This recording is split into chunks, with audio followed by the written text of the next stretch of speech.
Okay, this is a beginning recording.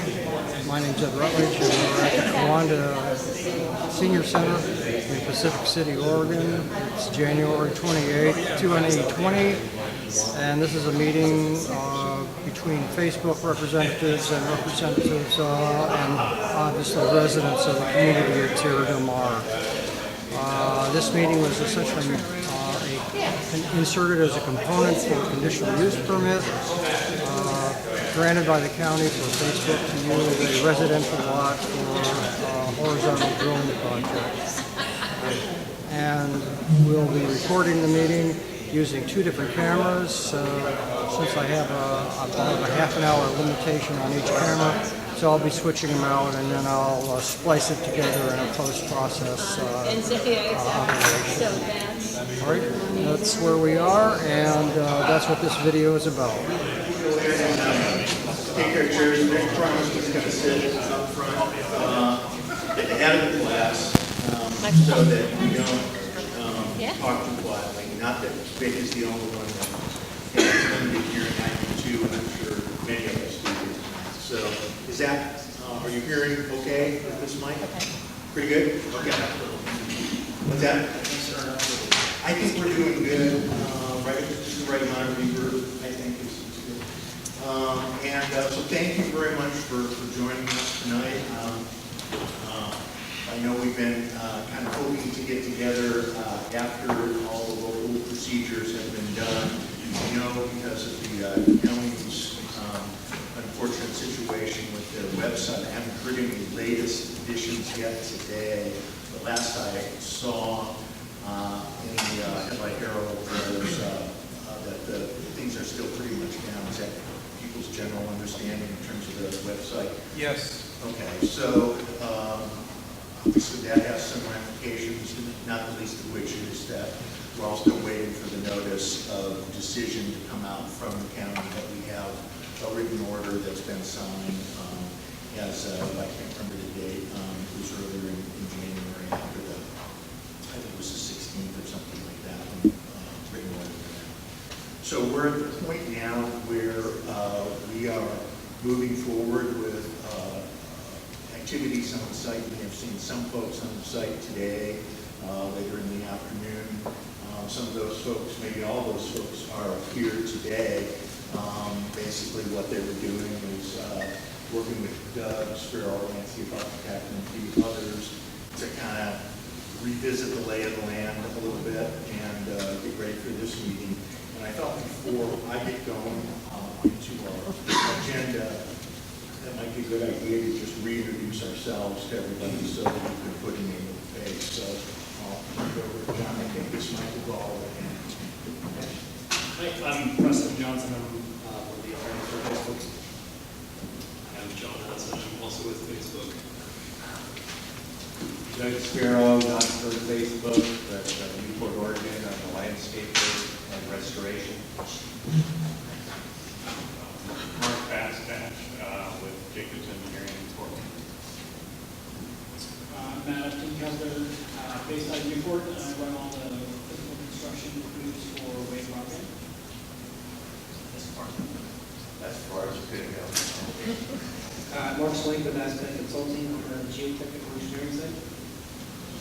Cameron Fisher, Polyable Solutions. Greg Vigorelli with Subcom. Mark McGillicuddy, Subcom.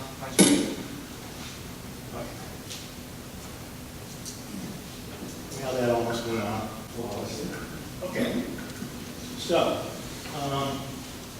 I think the best way to handle this is one, have it be as interactive as we can. So in other words, we want to share some information with you up front and then be able to get your input on it. So let me do this. I'm going to pass around some copies of a draft construction management plan, which we'll use as kind of the basis for some of what we're talking about here. So I'm going to put this down and we'll do that.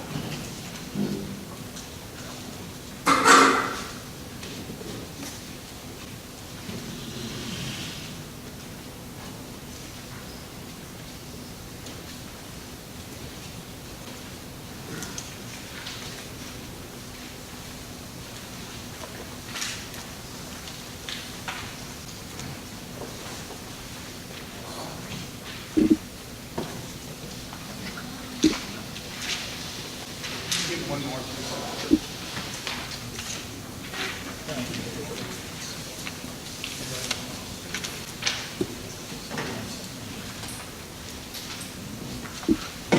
Everybody got one?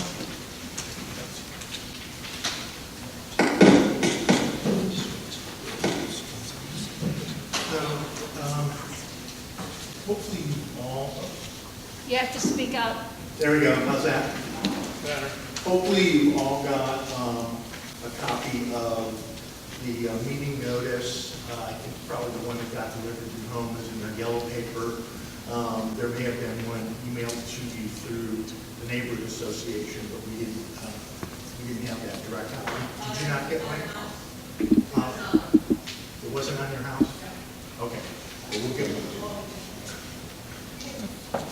We sent an associate now to do that. He met a lot of nice dogs and a couple of no trespassing signs, both of which were on.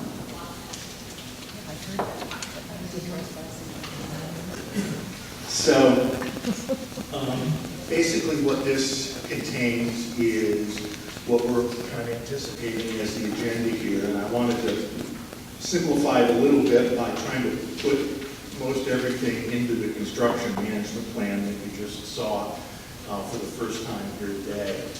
What we did with this is really strictly follow what was in the conditions of approval from the decision. And you'll see reference to a number of exhibits. A couple of those exhibits I didn't include in because they were essentially the decision of the county. I didn't want to, make 20-page copies of that. I think you've all seen that, but we will put that in the final report version. You'll see a couple of other exhibits that are also part of the record. But the three exhibits that we did include, two of which you've seen up here if you have a chance to take a look, and that's Exhibit D1 and D2. These are alternative starting points for our discussion in terms of basically what's going to be happening where on the site. The reason we did two versions of it, sorry, I've got a little bit of a cough here from clearing my throat from time to time. But what you'll see here is a slight difference. This is essentially the design that we had before, plus showing where the clearing essentially would occur and how we're going to treat the access and entry and the parking areas here. So that's what the proposal is to start. As we were doing that, it became clear that it may be a good idea to try and save some of these trees or create more of a buffer up here to protect these properties to the north, since the similar area here to the south is already quite vegetated and wide, and this would really not materially affect their buffer. So, having gone out to the site, I didn't personally this afternoon, but the others that did, I think they have some views as to whether or not that's really going to be a material benefit to any folks on the north side. Do we have any neighbors on the immediate north side here tonight? And which one of these is yours? Is it closest to the west? No, the middle ones. The middle one's white roof? Okay. All right. Okay. The next one. Oh, you're the next one? Yeah. So the white side, basically, okay? And sir, are you one of the north neighbors as well, or no? I know. Okay. And which one is yours? Those two. One's the garage. Say yes. West. West, these two? Okay. Those two are yours? Yes. Okay. And then we have the neighbor who lives here tonight now. Okay, remind me his name? Jeff Dwyer. Jeff, Dwyer. okay, all right. That's right, I'm sorry. So, hopefully you'll be able to join us here tonight, but we want to, there'll be time to give some more feedback on this, but we want to get some of this resolved as quickly as we can, given the need to move forward on it. So, anyway, those are the two material differences between these two drawings. Otherwise, they're essentially the basic drawing that you've seen all along with those changes to it. So, The last item that you'll see is a draft, this is Exhibit E, the last page of the material that was gave you, which is a starting point for the construction damage and response plan, which is, was one of the conditions of approval that was imposed by the county and requested by the neighborhood. So we tried to put some material items in there so we understood what our thinking was on that. We can get your feedback from that and try and refine this a little bit more so that in the next, week or so, we can come back and have a final construction management plan that we can share with all of you and file with the county, hopefully once they get their system back up. So that's the overall game plan on that.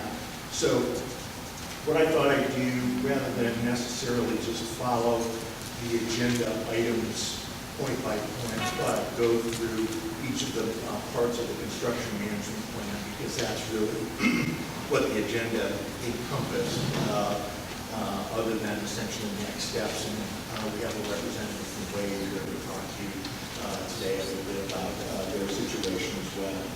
So let me start first at the front end. And again, what I'm going to do is try and take each one of these major sections, explain a little bit more. Thanks. Yeah, just give me a clue if I drift and don't hold it up close. I'm going to stop after each of these major sections so that we can get input from you, kind of talk through things if you've got questions. So I know I'm talking a lot now, but I want to get input as we get going. So the first section, number 1, is project schedule and background. We know that the final order was dated January 16th. Again, that will be attached as an exhibit.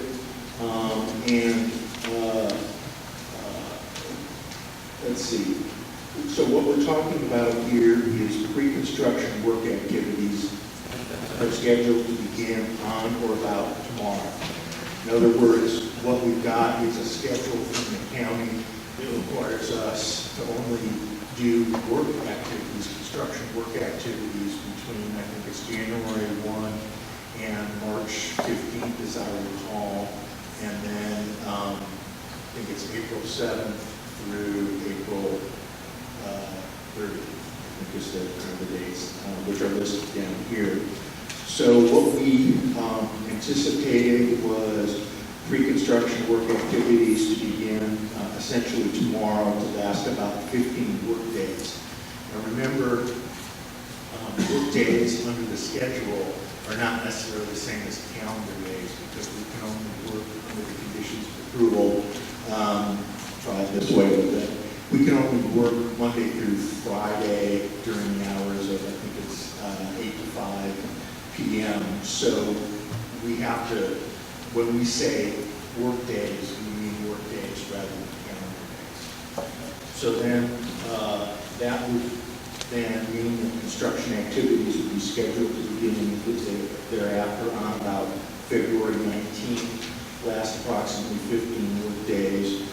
And then post-construction activities are scheduled to begin as soon as possible thereafter and last approximately 5 work days. So that gets us to the 35 days that we were estimating in the discussions that we had during the hearing. Now, of course, the caveat is that all we can do is sort of project those particular timelines, but we believe that we can meet those. And we realize that we have to stick with the schedule that's been imposed here in terms of construction activities. So let me just stop there and then we'll get into pre-construction, construction, post-construction work activities. But any questions overall about the basic schedule before I move forward? All right, so Roman number 2 is the project work activities, and A is pre-construction work activities. And again, this we project to last about 15 work days. So the first one, of course, is what we're doing here tonight with the neighborhood meeting.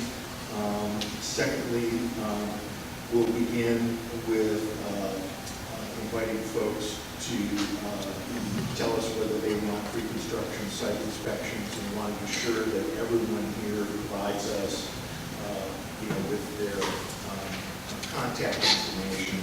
The folks that are entitled to get these are the immediately adjacent folks, and I believe the folks that are located within 200 feet of our property line. So I haven't figured out exactly who's within that 200 feet yet, but you probably know or approximately know whether you're within 200 feet of our property line.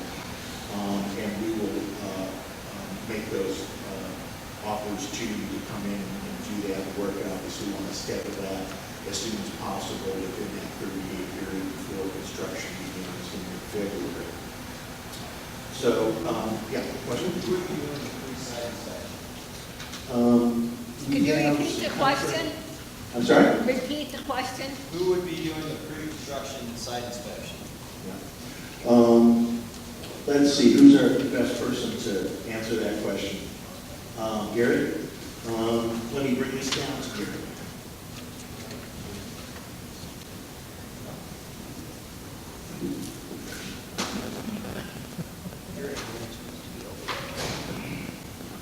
So, it's Mark.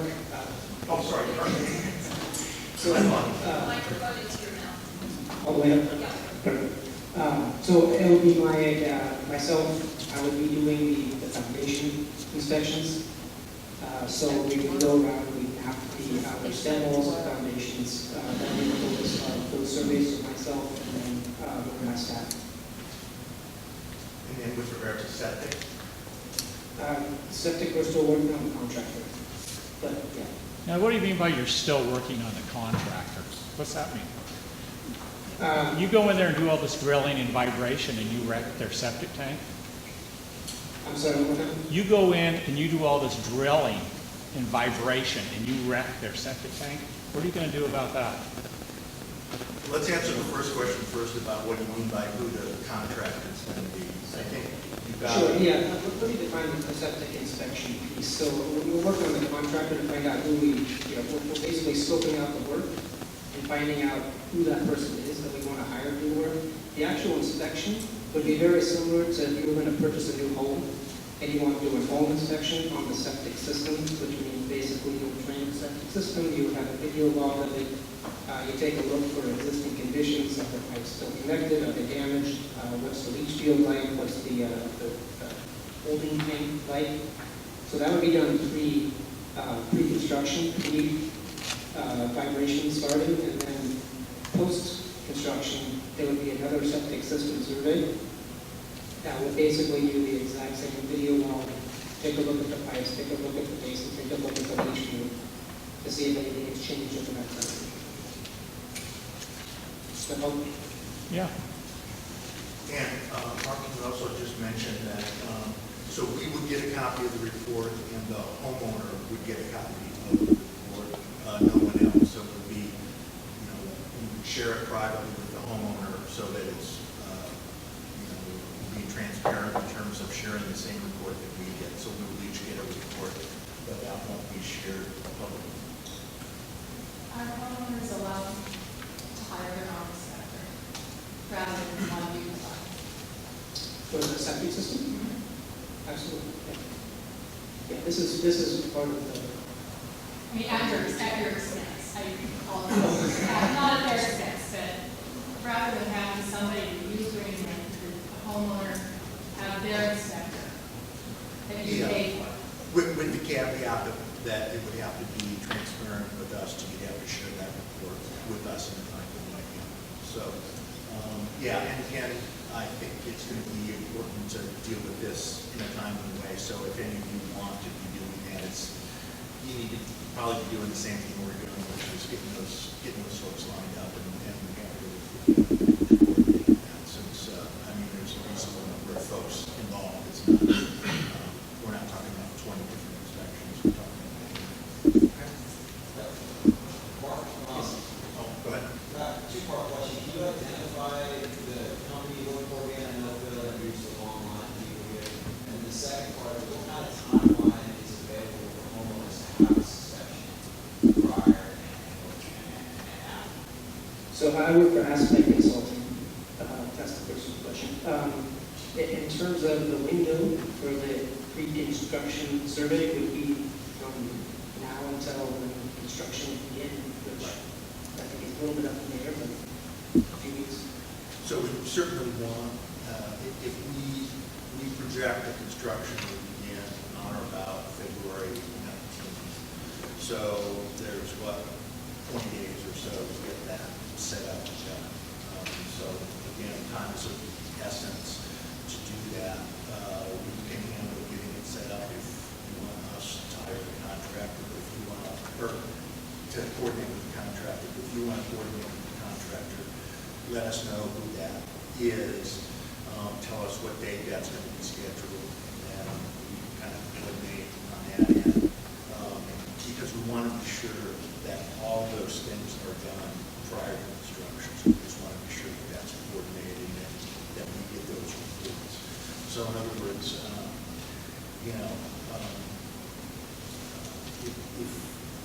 if we find out information in there about damaged septic tanks, it'd probably be good to have a little bit of discussion about that before we start construction. So we realize that some of these are maybe, many of them are old. I'm not going to speculate, but being an owner of rural property myself, I know how septic tanks can get sometimes. So let's be as soon about getting this set up as we can for the construction schedule. But we've got at least a couple of weeks, 2 to 3 weeks to get it set up. So you are going to set the septic tanks and foundations of the house so that immediately adjacent to. That's right. And we are can, going to independently do it, and we'll share those with us. no, if you want to do one, if you want to, That's not my question, I'm asking if you will. not if you're going to do it. If you're going to do a subject analysis, we want you to share that with us. If you want to do a septic analysis and not share it with us, you're certainly free to do that. But if you're going to do a septic analysis and you don't want us to do it, you need to tell us so that we can have one done. It's our obligation under the conditions to do one. So if you want to do a second one yourself, you can do that. But I think to answer your question, we are offering it to you. Yeah. We can't force ourselves onto your property. If you don't want us to inspect the property, we can't impose it upon you. So we're offering it. And if you want to take us up on the offer, we're very happy to have We should lunch. choose to remove the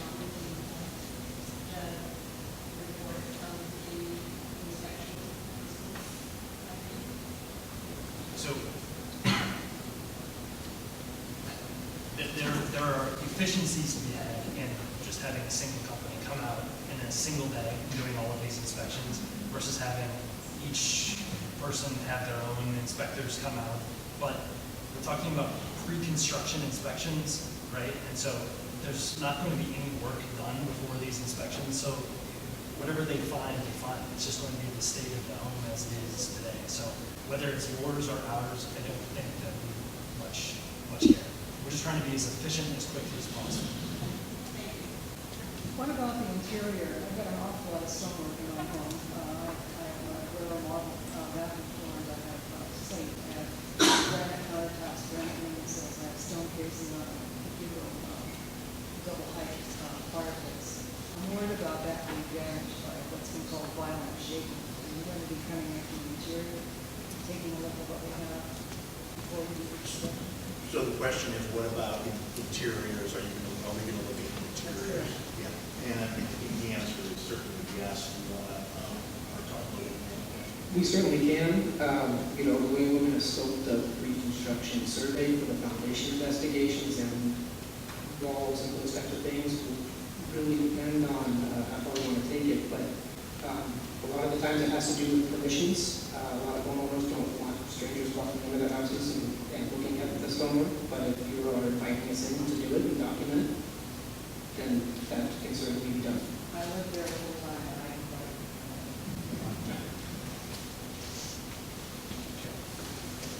Sure. In reference to this map, what permanent structures are going to be built and are going to be on the site after they're all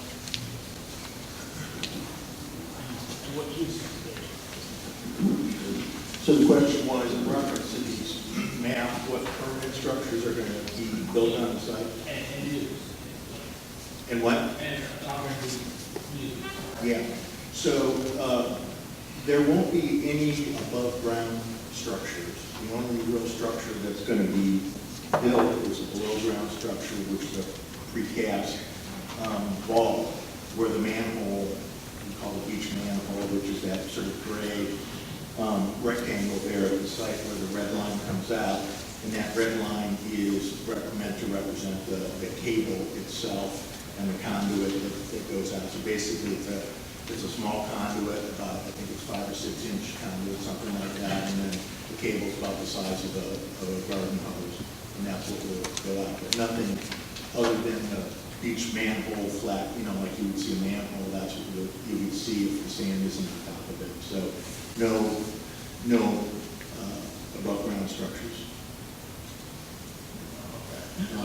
There's one thing we're talking about is we probably want to have a temporary construction gate in the front, but we can talk about whether or not to do that permanently or whatever. But in terms of temporary, I think it's probably a good idea to have a temporary construction gate out there just to keep folks out.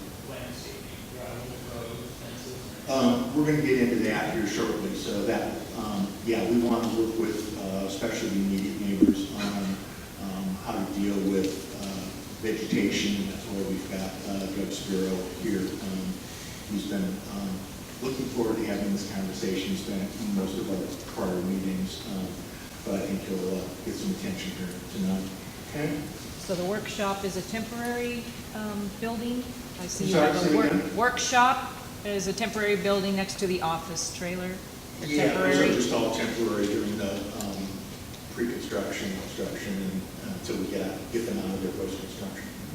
For the maintenance, which I assume is annual, are you required a road to drive on, or is it going to be a part of the road and all that? In terms of maintenance, who wants to answer? Yeah, in essence, there's We no. got it.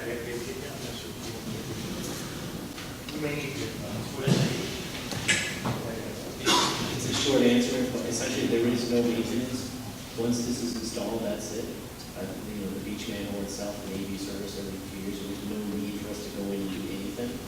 It's the beauty of the system, once it's in, that's it. But, so I think just as there is now, right, just as there is now, there's a path there's gravel down on the ground and a truck could drive back there. I think that probably will continue to be the case. I mean, I don't think we're planning to build shrubs all the way across the front of the line, just the way it is now. There's not shrubs all the way across the front of the line. So it shouldn't be any different than it is now.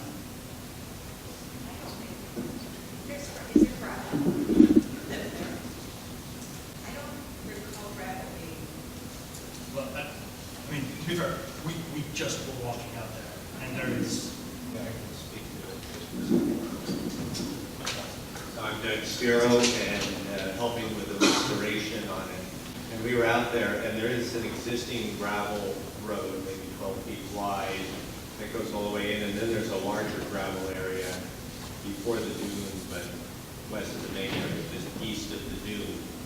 And the good thing is, on the Oregon coast, even gravel roads get vegetation coming up through it. So I have a sense that we would try to camouflage that gravel road through it. So I have a sense that we would try to camouflage that gravel road through some seeding and whatnot, and Mother Nature will take care of it too. But that road will soften and kind of disappear, but still be functional for a vehicle to come in when needed.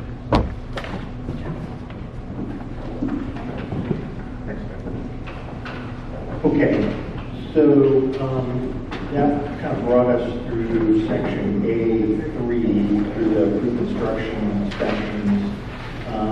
Let's go to number 4, site clearing and grading. What we've shown here on both of these diagrams is 2 slightly different versions of how we would basically clear the site and then deal with grading in that shaded area. So in essence, that is, for all intents and purposes, the work area.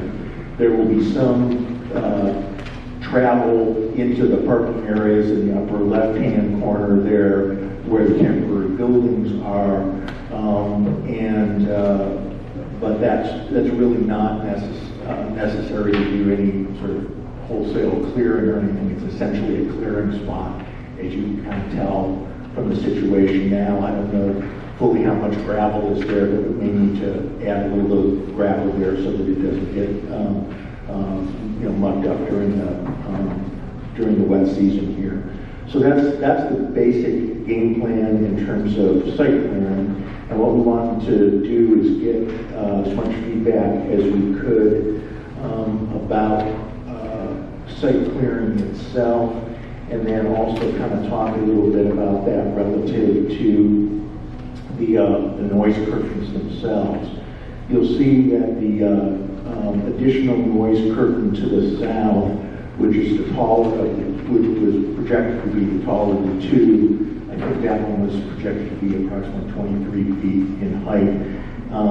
And there is not much distance between that sound curtain and the sound curtain that we had proposed earlier. What that means as a practical matter is the likelihood that that area would need to be cleared in order to put up that second sound curtain. So it might be preferable, depending on how the folks to the south feel, to essentially incorporate the taller sound curtain, the 23-foot sound curtain, into that one that would have been approximately 15 feet that we were going to have a little bit farther in. So that, in other words, you've got a taller sound curtain that would run in this section here that would protect the home here to the south, rather than having a second one that would probably necessitate clearing that vegetation.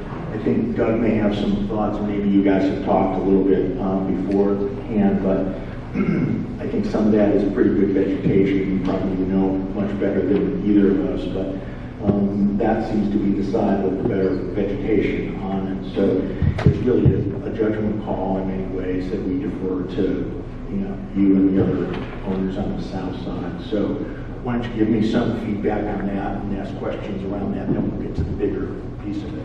But what's the distance to the second higher sound, more northern south? Yeah, this is, each increment here is 5 meters. So what did we say this was? About 6 meters, something like that, in distance? 15, 20 feet. 15, 20 feet, something like that. What you're proposing, is it two sound curtains right next to each other, or just one higher sound? Just one higher. Yeah. So that you're getting, I think the real purpose of the second sound curtain was to go up. And so we can do that. That was always in the back of my mind as a consideration. Also, just the notion of having something taller, closer to the property line. It's the planner in me that thinks that oftentimes it's not such a good idea. Dick may have thoughts about that too, but I just think it might be better to have it there, but it's really your call. We can do it either way, but it would necessitate perhaps more clearing in there. So you don't have to make a decision here now, but hopefully in the next few days you'll give us some feedback about how you want to do that. Any other questions about kind of the south side before we move on to the other ones? Any other south side? What are these sound barriers? What are they look like? Yeah. Let's see. Mark, do you want to talk about sound barriers? There's a couple of different options. Just let them know you're up. Yeah, sure. So Mark Bastash, I'm an acoustical engineer, and there's a couple of different options, but they basically all look like a gray quilted or beige quilted material, and it's got a heavy material inside that weighs about 1 pound per square foot. And it used to, in the old days, they used to use lead, but we don't use lead anymore, and they use kind of a heavy vinyl. and then they quilt it with a weather protective coating. So it's a soft material supported by some structure? Correct.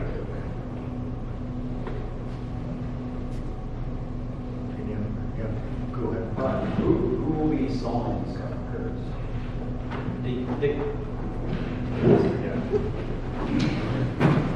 We have a West Coast-based contractor that's basically their specialty, so they will be doing the construction of these. They could most likely arrive on site within about a 5-day time frame. So when the site is cleared and everything is graded out, it would initiate the construction of these. And then, that information we can provide. Who's the contractor? I don't know the person, I don't know the name. You don't know the name of the company? Me personally, the guy who's there. We have, just let me just be clear. Hold on, mic up just a little closer. So the gentleman that some of you may have met before, Gary Ernest, he's our outside planner, our HET engineer. He's in communication with this, so in fact, I don't have the name, I know the name of it is, but Gary will provide this. I can do it at the end of this. Right now, I can figure it out for you, tell you within this call. But this company, it's not a smokescreen. It is the fact. We've talked with them. We've got their pricing. We've got their time frame, the plan of work, the materials, everything's set. So I just Gary's number is, you'll see it when we get to that on the report. Gary's number and email are there. He will be our on-site manager, so we can follow up. We're hoping Gary's going to be able to join us, but let me get it for you. Let me get it for you. The actual vendor. I'll get you that. Yeah, I know it just sounds like there's a lot of people sitting here that are contracting and contracting and contracting, so it's several layers of subcontractors, and it would be nice to know who actually is going to be on site. Yeah, absolutely. And apologies if we haven't met before, but I think in the past we've identified that Subcom, our company, Subcom, myself and Mark, we manage the overall contract, if you will, for Facebook. So Facebook has contracted us. We're more or less a holistic turnkey solution supplier. We build the cable. We've done all of these. To date on this particular project, we've installed the system in 2 landings in Japan, 1 in California. We've installed the entire subsea footprint across the Pacific Ocean. And the only thing that's remaining is this, what we call this 2-segment mooring.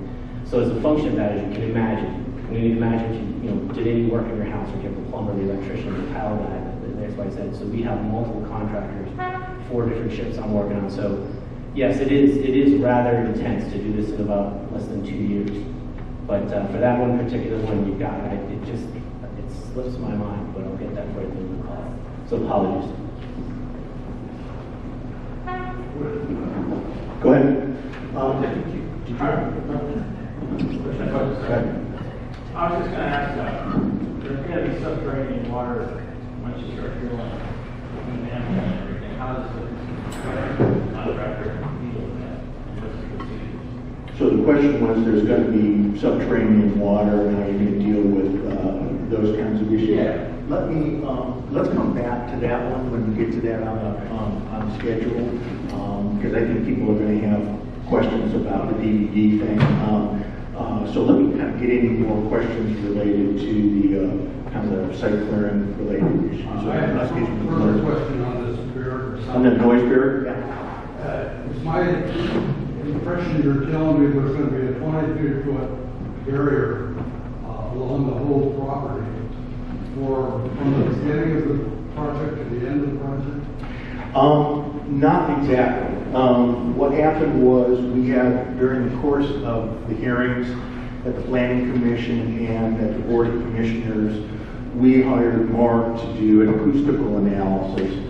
And his proposal that was accepted by both the Planning Commission and the Board of Commissioners was along these 2 perimeters, where those 2 sets of lines are, to have a noise barrier that's approximately 15 feet, I think it is. And then as a condition of approval at the Board of Commissioners, the property owners to the south proposed that a second barrier be included of 23 feet in height, approximately in this location along just the southern side. So the idea is, per the conditions of approval, These will be approximately 15 feet tall, and this one would be approximately 23 feet tall.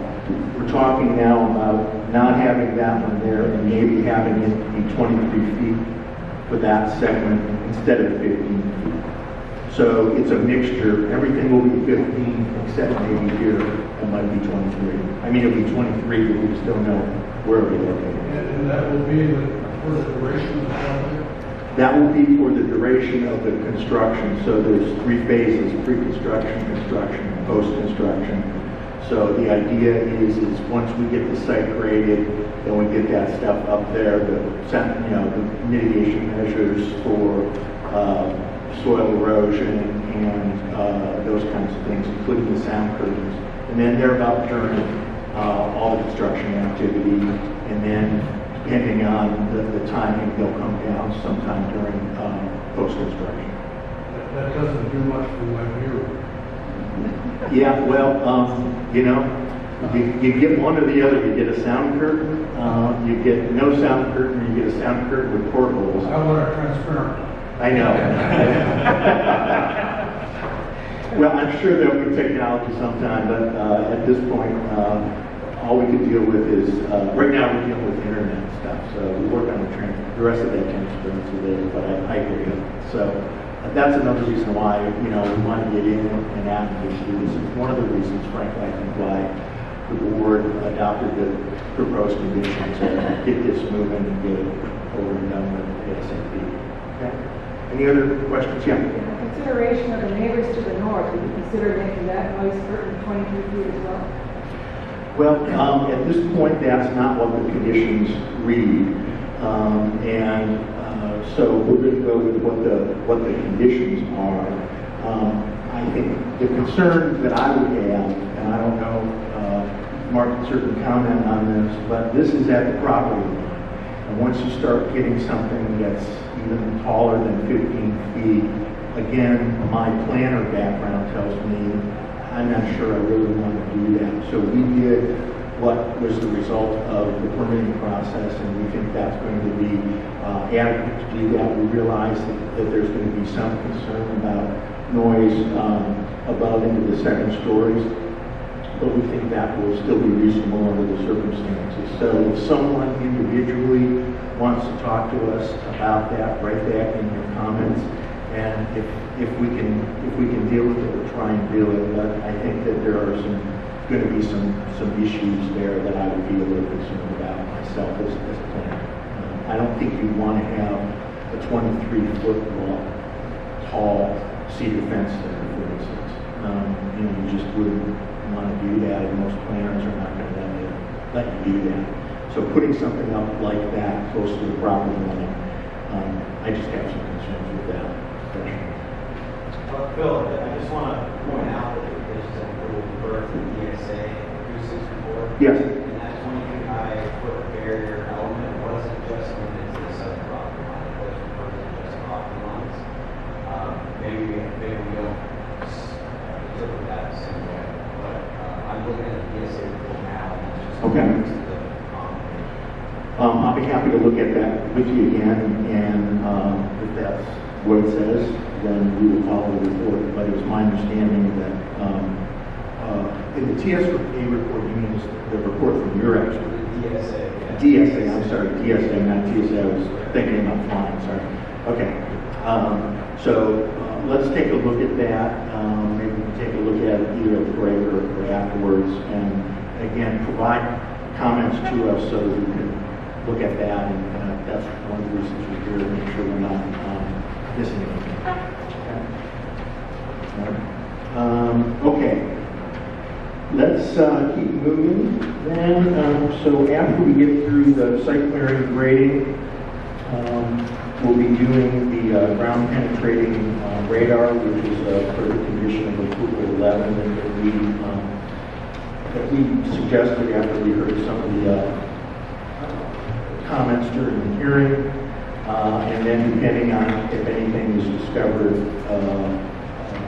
that is any concern, we would we thought we might need to make some adjustments to the site plan to accommodate. We would do that and submit those to the county so that everyone is aware of that. So in essence, the reason, for those of you who might not have been following this real closely, at the hearing there was some concern about whether there might be some old ordinance from the Second World War that may be still in Tierra del Mar, I guess maybe something been found in the past, and or whether there was a buried forest underneath Tierra del Mar in the area.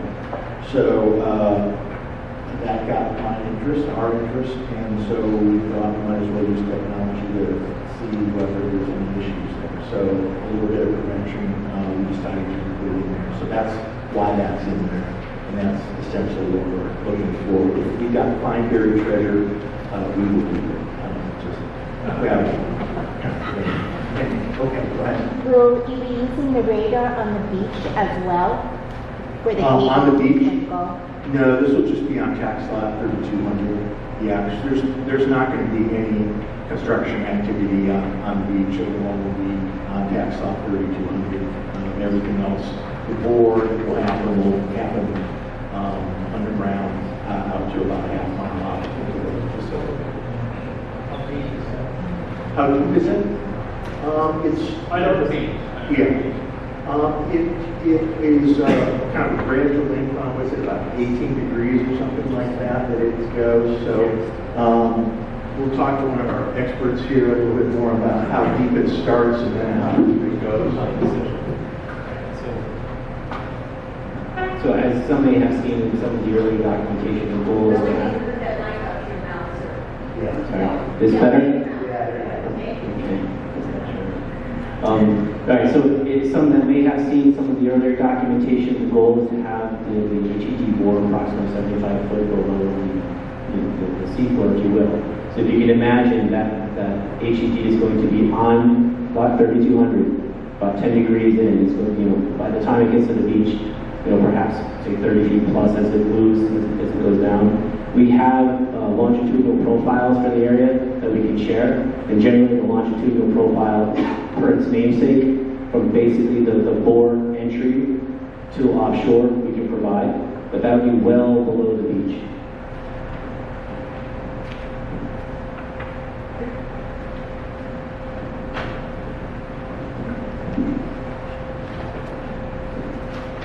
Okay. I have a question about your radar.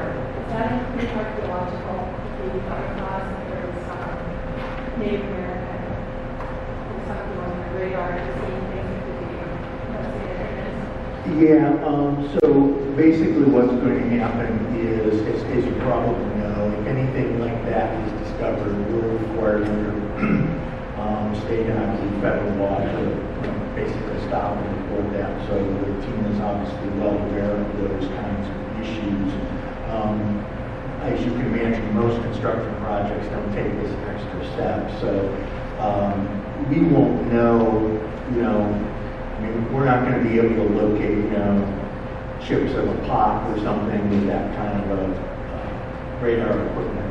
But obviously, if something large shows up that we can see that we're concerned about, we'll either work around it, or if it is excavated, do the proper recording or avoid. So there's a protocol that has to be done to do that. But you're right, I think it will aid in that a little bit, but it's probably not going to tell us too much about artifacts. It's going to tell us more about the masses of things. All right, so moving forward, let's talk for a bit. So we're getting on to 7 o'clock here. I think you probably realize most of this, I think, is going to be done here in this section and the next section. But in terms of,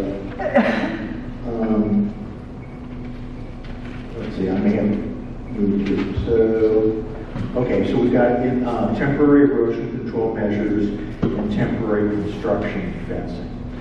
So essentially, the erosion control measures are those little orange curtains that you normally see around construction sites. That's basically what the erosion control situation would be here. You've got essentially a flat site. And so that's essentially what I think is happening, unless somebody else in our team tells me there's some other special measures that are going to be going on. Then, of course, we talked about the noise curtains, so those will be installed again after the site clearing situation. And then we move into the mobilization of the construction equipment and materials on site. That's really just what it describes. The individual types of equipment were already detailed in the analysis and materials that we submitted during the hearing, so that's all a matter of public record. And we are working on a road maintenance agreement with the county, obviously having the county's website and phone system essentially down. There's been a little bit of a delay there, but I'm going to stop again at Chris's office tomorrow on my way back to Portland, trying to catch him. We know that we're going to be coming in from the north off of 101, essentially down Sand Lake Road. That's where Public Works wants us to come in from, rather than coming in from any of the other directions.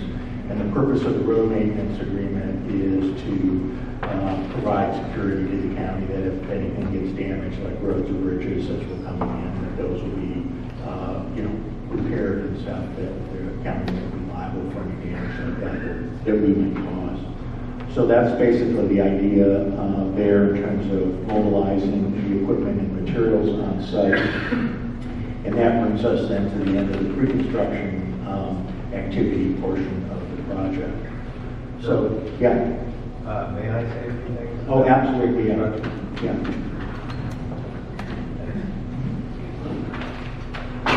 Doug at Spiro Landscapes. So I'll be talking more about landscaping later on, but I'm talking about it some now in pre-construction because part of our approach is in pre-construction. Our intent is to respect the ecosystems that are existing there now. So the pre-construction piece is important to protect what we can. So we're already meeting and looking to see how we can align the work to minimize the damage to the more valuable vegetation. And fortunately, a lot of our work, our intense work, is to the east end of the property rather than the west. And the west is so hard to revegetate, like the dune, the existing vegetation, as you folks know. So where we're working is mostly on the eastern portion of the property. But for pre-construction, some of the things we're doing is looking at how we can reduce the footprint, where the footprint will be. We're going to install barrier protection around existing plants and any erosion control, as Phil mentioned. And another thing we want to do in pre-construction, or what we're considering, and we can talk about it, I can talk about it after the meeting if you'd like, is to mow down some of the existing vegetation where in the footprint of our construction, where we might be able to transplant that material using loaders or backhoes, and actually, because it's shallow rooted, so this is massive salal, maybe some kinnikinnick, but there's even some wax myrtle and little pine trees that we would like to reuse for screening in the future. So the plants that are there with good root systems that are acclimated, we'd like to mow them down and scoop them and set them to the side, and they'll be kept in the cool February, should have no setback. And then after we do our construction and remove some of the gravel, post-construction, we will place some of this in areas to kind of get a jump start in the succession. Because our intent is to, first of all, stabilize the site, but we'd also like to restore it to more closely to what it is in time. So that's where we want to get some of these shrubs back in, so it's not just a bunch of seeded area or beach grass and stuff, but we'd like to get some of what we affectionately call the weeds of the woods. So that's, I just wanted to mention that. Do you have any questions? on that piece? Thanks. Okay, we're coming up to the construction work activities. What's your preference? We could take a 5-minute break here and come back at about 5 after the hour, and then get to the last two major sections, and then see where we're at from there. So I'm seeing some heads nod. Let's go ahead and take a 5-minute break and come on back in. Okay?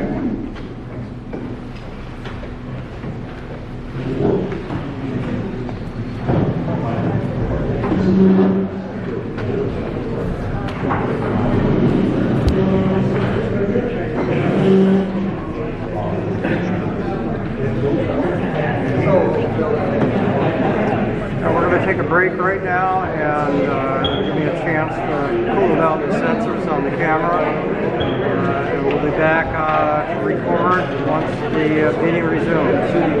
On the south side, sorry, notice what are the ordinances? Because I remember the laws on the south side. Okay, we're ready to talk about horizontal directional drilling.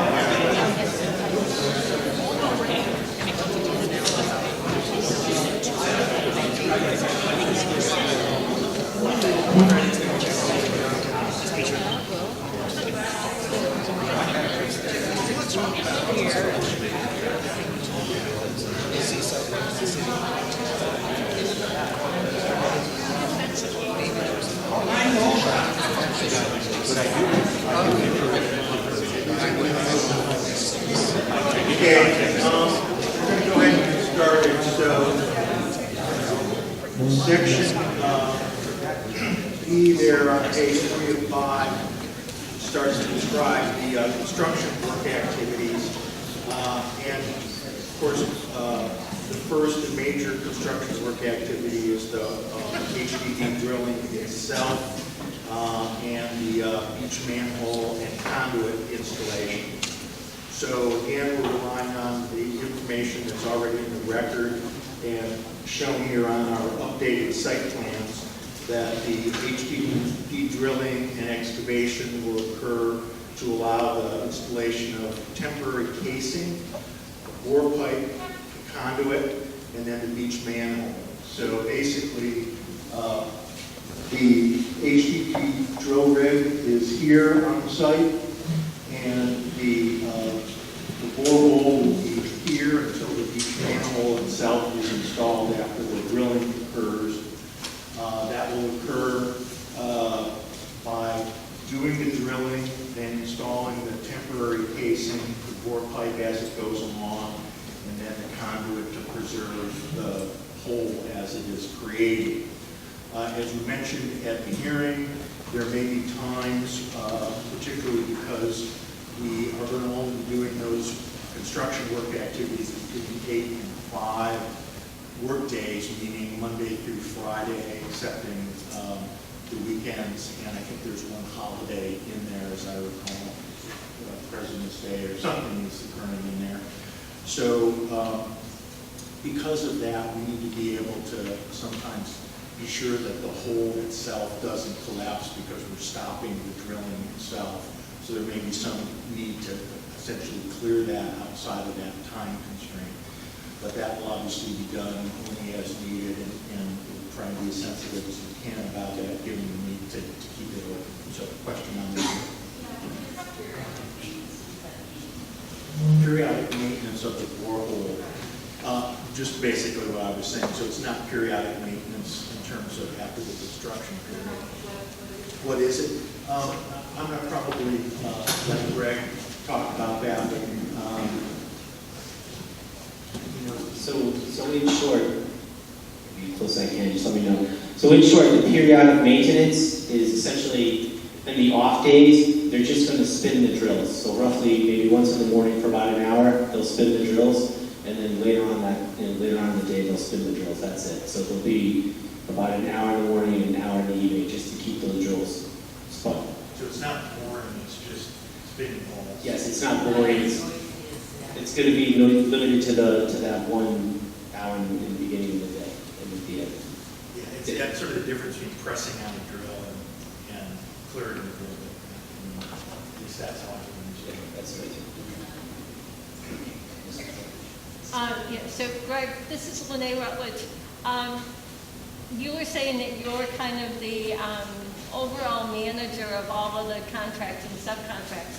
Who's actually going to do the HDD drilling? Who will that be? Okay, thank you, Lene. The question was who is actually doing the drilling? So Subcom has contracted a third party. Right now the company is called Maritech, and Maritech essentially, again, and to answer your question and to your point, they have other contractors as well. So Maritech is doing the drilling. They basically source the HED rig, all the ancillary equipment, etc. And it's done to the scope of work that you have seen and managed by a Subcom contractor. Some of you may have met Gary Ernst, so he has overall responsibility. So we were asking, this is Lene Rutledge again, we were asking during the Board of Commissioners meeting about qualifications. So who is it actually who's going to be the HDD operator? Can you give us that person's name? The actual operator, Right. the person, I mean, the quick answer is everyone will have the opportunity to meet these individuals. Right now, I think it might be Byron, Dimitri, who did the Greek, I don't know his last name. But right now, we have a team. We will have of who's going to be the drill operator, who will be the on-site safety manager, who will be managing the different efforts. That team will be there, and we can give that information easily enough. I think that we as the neighborhood would like to know, it's the same question that people were asking before about who's going to do the pre-construction inspections. Just telling us, well, we've got it covered, it's going to be a contractor, doesn't work for us. We want to know who those people are. So yes, having us have names of people will be very helpful. Okay, yes, thank you, Lene. To Lene's point, the onus on us is to provide, I think the best thing is we have team lists, right? And this is the individual running the HED team. We'll have our team that is doing the work with the septic inspections, all of that, credentials, etc. So that's absolutely, we can do that. Short of individual worker names, is there? Short of the individual ones today, it is Maritech. That's the answer. It's a company called Maritech. Well, I got one more question I want to know. Are you going to have a generator that runs this constantly there on this site? Yes, we have the full list. In one of the appendices, there is a list of all the equipment that will be on site. The HED rig itself will be there. There'll be ancillary generator equipment.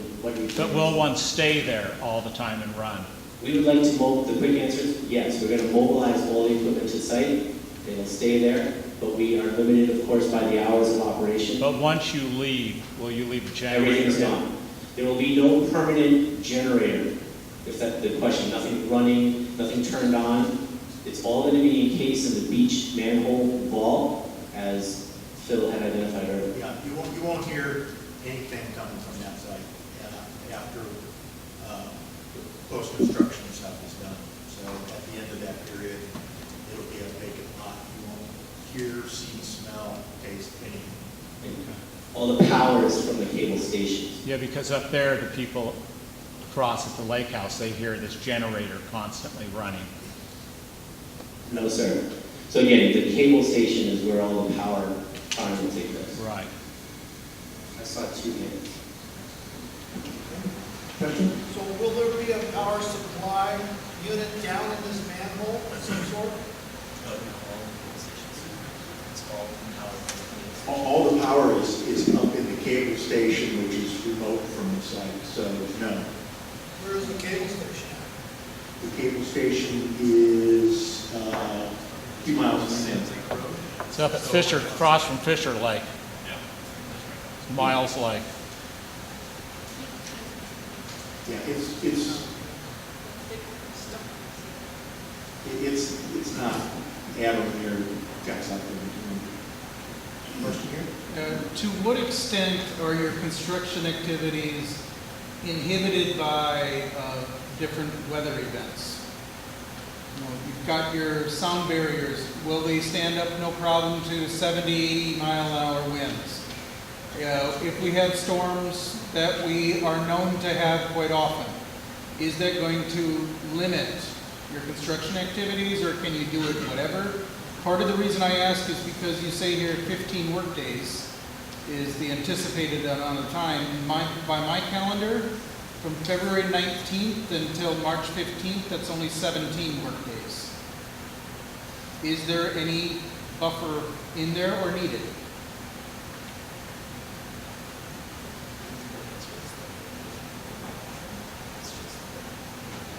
Yeah. Well, I guess the best answer to that is that we've planned out the work days to coincide with the time period that we were given by the county, which was at the request of the neighborhood. So we are stuck with that schedule, and we need to make that happen within the construction schedule. So the answer is, if there's a tsunami, would that affect us? Probably yes. And the simple answer is these guys are professionals around the world. They've certainly seen weather along the coast. As you can imagine, every cable landing is along the coast. So there's no great coastal situations. Oregon is certainly among the challenging, but there's a group that knows how to deal with that, I think, this group. So the short answer is we have a deadline, they're going to meet it, and they're the professionals that know how to take precautions. So, any other questions here? Okay. Let's keep going on some other details on the construction work activities. Item number 2 is water delivery, material handling, and disposal. And as we described in the record, we anticipate this will be essentially on a daily basis, particularly during the construction period. So there are 15 anticipated work days, and there may be some water delivery depending on, I guess, need, somewhat before and somewhat after. Although I would imagine we're not going to have any shortage of water for the plants later in March, but we'll just sort of see how that goes. Am I missing anything about the plants in terms of water for pre and post construction? We'll need water for the first season to establish the plants. Okay. Water truck. Okay, so there'll be water truck occasionally coming in for the first season, which is keep the renew or the replant plants water. Questions, sir?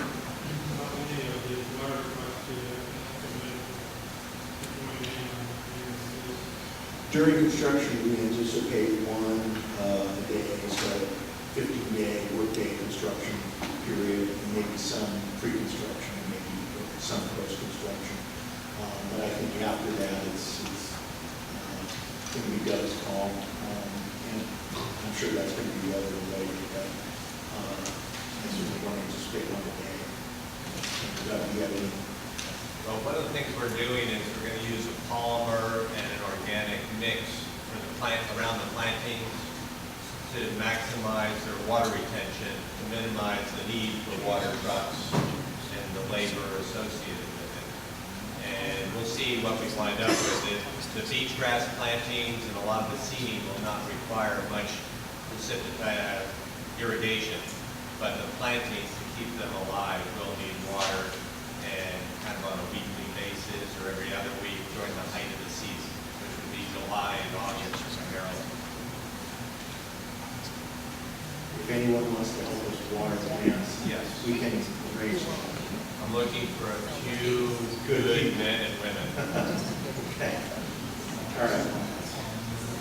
All right, so we already talked about number 3, which is the, for lack of a better phrase, borehole maintenance. That would be the periodic maintenance that we were talking about. And then that essentially brings us to the end of the construction work activities. So any other questions on construction work activities?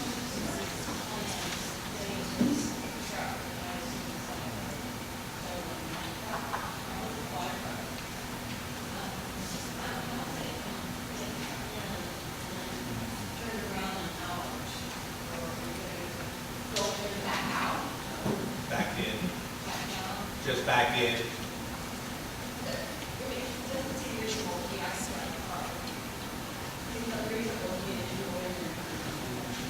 Yeah, I think the idea was here with the entry area, kind of in the middle of the site rather than on either end, that they can essentially back in and drop off wherever they need to or stay and use the water truck kind of thing, so that there's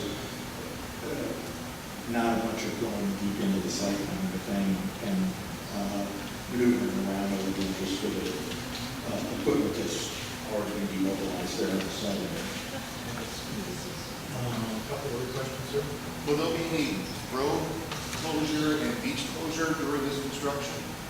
Absolutely no beach closure. In terms of road closure, I don't anticipate any road closure whatsoever. Yeah, I mean, there may be traffic control, truck is backing out just to be safe, but there's not going to be blockages of the road other than while somebody's backing in.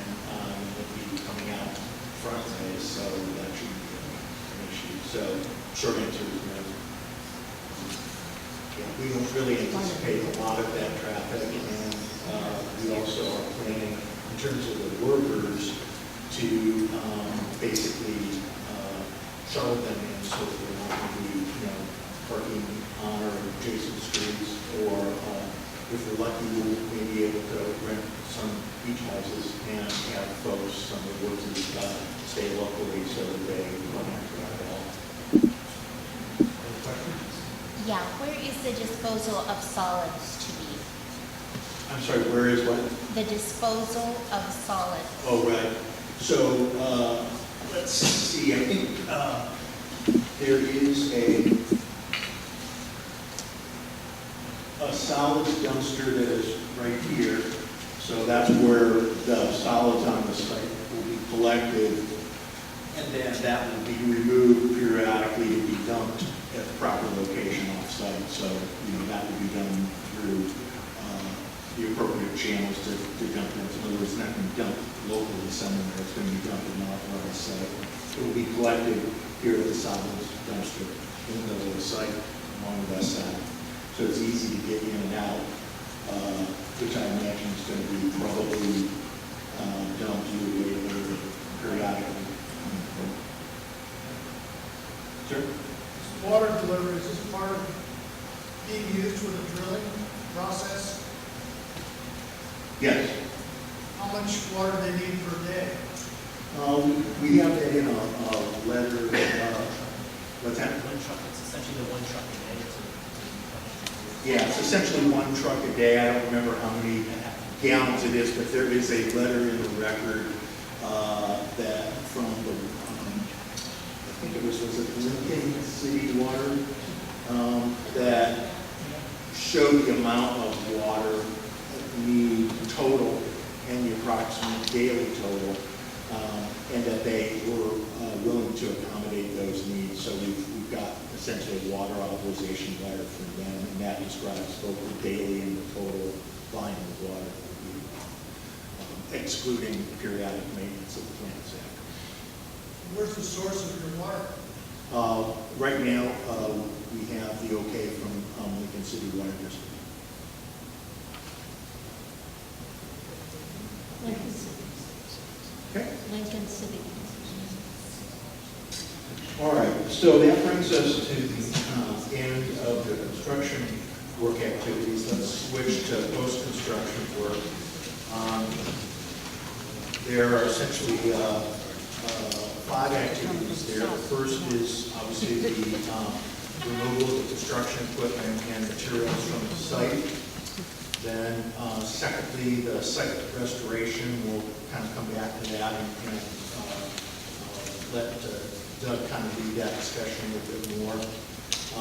And then we would, after that is done, we do temporary noise barriers, fencing, and erosion control measures. So the idea, at least right now, and again, we can talk about this, is to remove the noise barriers, fencing, and erosion control after the site restoration. There may be some opportunity, I suppose, to remove the temporary noise barriers before site restoration is completed, if it's in the interest of the immediate neighbors to do that. So we want to get some input on that in terms of feelings there, because obviously we need to probably keep the erosion control measures and probably the project fencing up while we're doing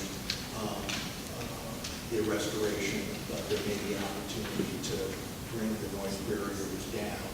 Obviously, there will be a little bit of noise from site restoration, but it's not going to be drill big and those kinds of things. So it's kind of a balancing of what's more important to get the curtains down or to keep them up for the additional noise protection. Then fourth, what would happen is as a result of the construction activity, there'll be a conduit, just like if you were having cable TV or telephone line pulled in as a conduit from wherever the line is in the street to your house.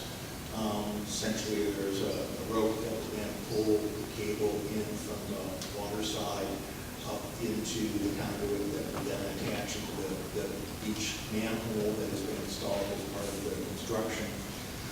That's probably a day, maybe two operation, depending on the situation, and some of that just has to do with offshore conditions during the day. And then we would essentially do the post-construction inspections after all of that's done. And then if there are no damage issues from post-construction, that would obviously be the end of the project. If there were, then we have to work with the neighbors, obviously, to deal with those issues. So I think it's also probably worth us talking a little bit about kind of switching to the construction damage and response plan, which is Exhibit E. I certainly see that as being part of the construction side of things, and didn't need to jump over that, but since it's a separate exhibit, I think it'd be helpful to kind of focus on that a little bit. So what we wanted to do is kind of keep the basic idea of this relatively simple so that it's easy to understand and easy to use. So upon a receipt of, for lack of a better phrase, a credible call or a message from a resident here at Del Mar to the on-site manager, and that would be Gary. And you'll see that that information is in this contact information. You'll see that's on page 5 of 5.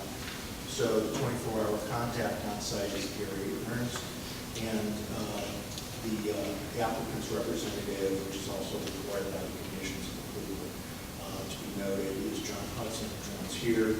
So we hope that you will, if there's anything that's on-site related, obviously call Gary or send him a text message or email message, whatever is the most convenient for you, depending on urgency. And if for some reason you're not getting satisfied, certainly call John. So we've got a backup for who to contact. We've met several times here.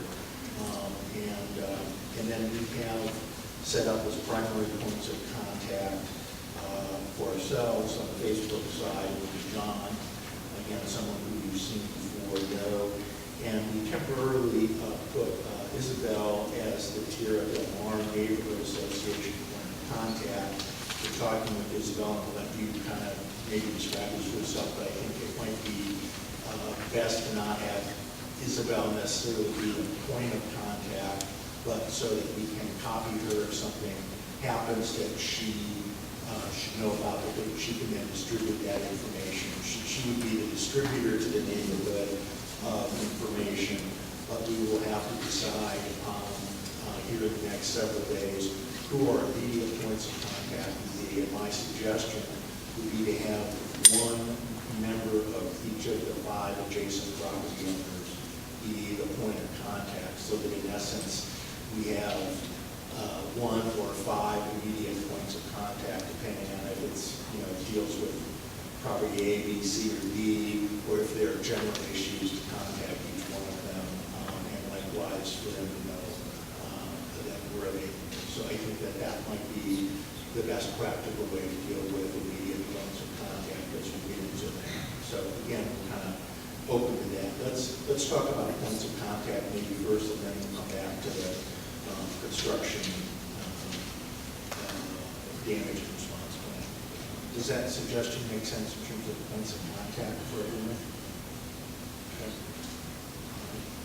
So Michael, among your client group, unless they're appointing you as the point of contact, maybe you can give us one of the persons who might be point of contact, and maybe a backup, so that if we expect that you should be going on vacation from time to time, so give us a backup if that's appropriate. We'll let you decide that, but I'm just thinking. Yeah, okay. Yeah. And I have some cards if you want to draw, I'm sure just draw. Yeah. Will there be any permanent signage or fencing, and what about public access after construction? Yeah. So the question is, any permanent signage or permanent fencing or anything else of a kind of permanent nature on the site? Or what? Public access. The idea is that the site will look and be exactly as it is when done as it is now. And so I think the answer is no. We don't expect that there will be any remaining fencing or anything like that, or any signage on the site. It would seem to me that, is there anything more than one the other motion?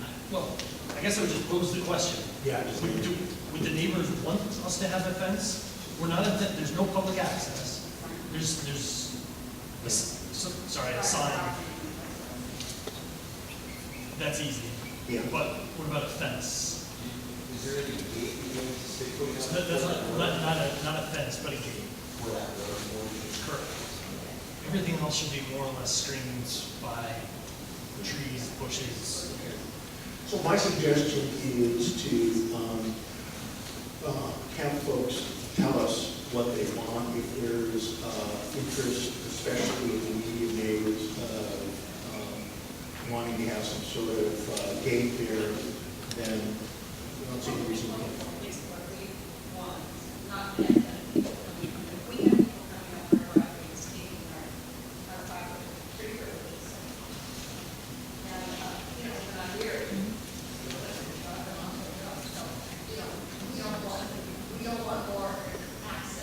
Right, yeah, and we don't either, and we're at the no woodchucks chucking wood constantly. Sorry, I didn't mean to. Probably got to stop with the jokes now. Okay? You can take it to a certain limit, and then it's just not good. So we're happy to accommodate that. Just give us feedback on that between now and then, and we understand that that's the preference is to have it just be not a attractive reason, so to speak.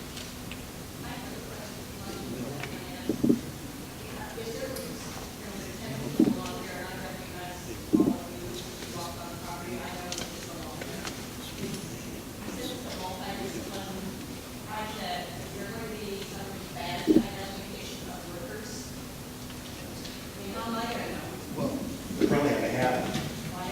But it's likely not going to be a Facebook employee that's out doing maintenance, right? To the extent that anyone's out there, it may be a truck, someone that we've contracted the maintenance.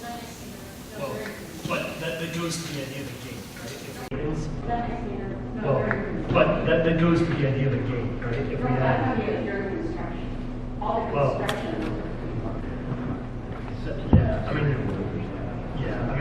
Gary will be there, and you have Gary's contact information, so if anything's making you uncomfortable, you can contact Gary immediately. Well, there's a sketchy looking guy that came out and was surveying last summer, not like summer before, in my yard.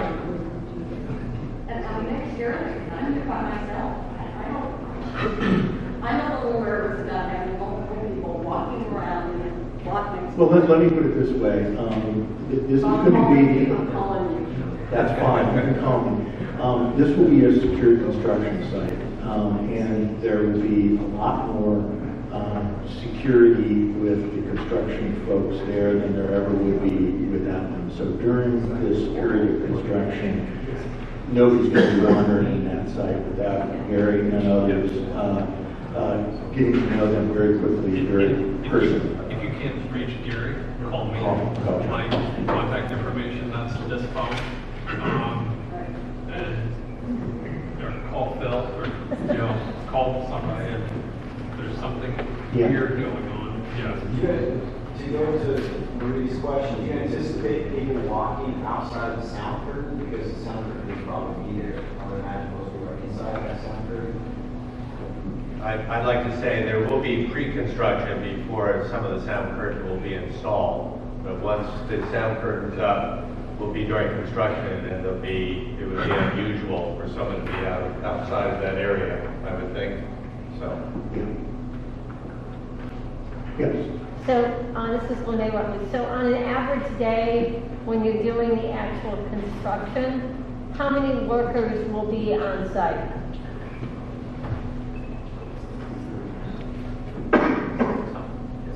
Yeah, 6, less than 10. I mean, it's just going to be the operators of the equipment, and then for the most part, less than that. I mean, it's once it's up and running, it's fairly routine.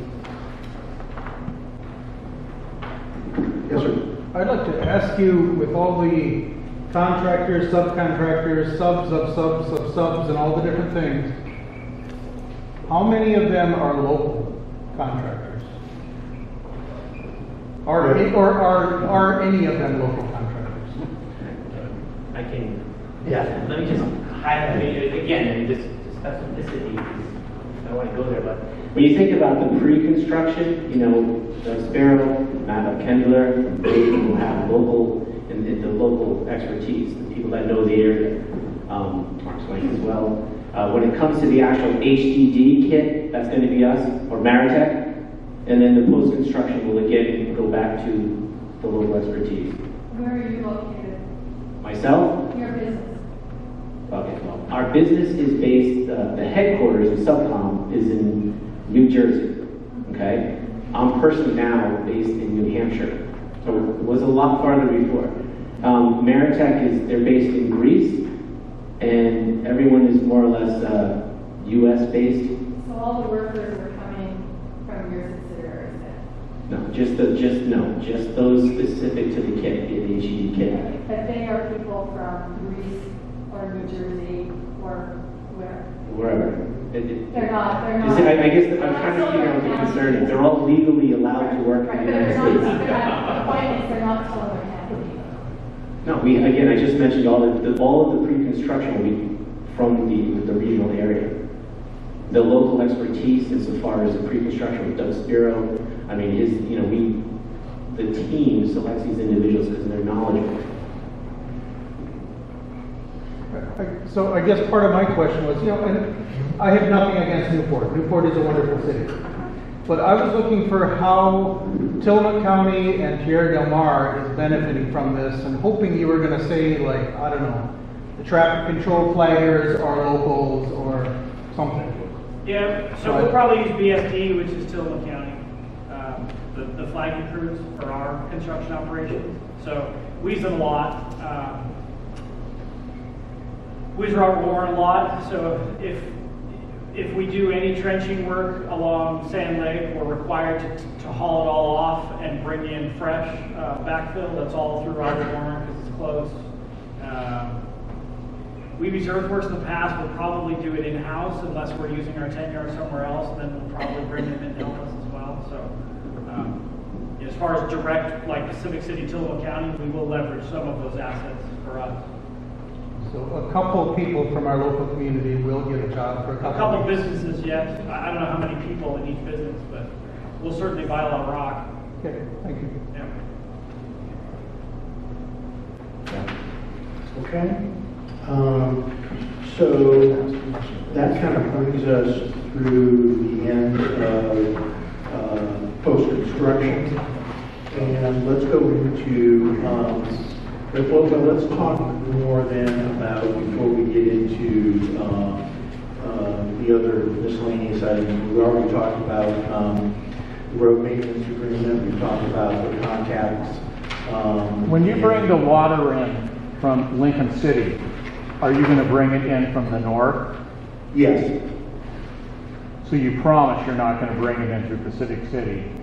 No, we're not going to bring it into Pacific City. The road maintenance agreement, and again, that agreement hasn't been finalized, but I personally talked with several of the folks in Public Works, including Chris, the Public Works Director, and we've been specifically told to have all construction equipment, including any of the heavy stuff, coming in from the north via Sand Lake Road. Yeah. There'll be no problem. We will hold you to it. We will do that. Okay. We have no reason to come in from the other direction. We have every reason to come in from the place that is the safest. So we have a common interest there. Should I talk a little more about the landscape of post-construction? Yeah, let me just be sure that we got the other kind of pieces done, and then I think we can focus in on that. So we want to come back to the damage, construction damage and response plan. We talked about the road maintenance agreement. The restrictive covenant, we can certainly talk about just briefly there.